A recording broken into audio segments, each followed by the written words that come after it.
Well, this is my 5th decade in the travel industry, which is really hard for me to believe.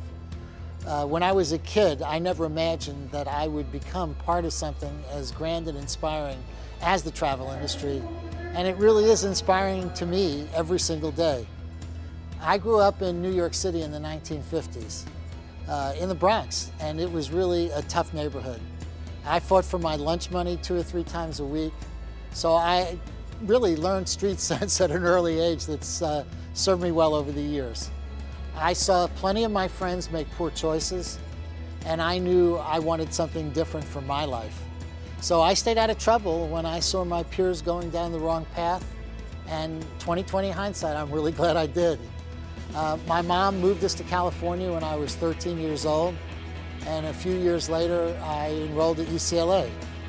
I needed money to pay for books and tuition, so I took a part-time job with TWA as a contingent reservation sales agent. Working at TWA was my introduction to an industry that really turned out to be my calling. I eventually went full-time and then moved into management. And for the first time, I got to travel pretty extensively, and the whole world opened up to me. If I wasn't hooked by then, that didn't.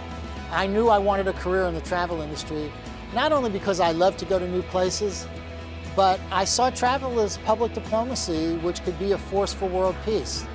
That was a pretty astonishing revelation for a kid from the Bronx.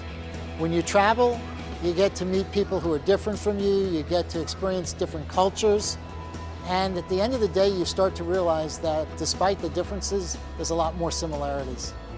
I really believe that's a legacy worth leaving for anyone. I want my team to feel the same inspiration that I feel about the contributions that we make to our industry, individually and collectively every day. So I look for opportunities to talk to them about it, not only one-on-one, but in groups and through more formal communication as well. It's really important to reinforce that they're part of the legacy that we create as a company.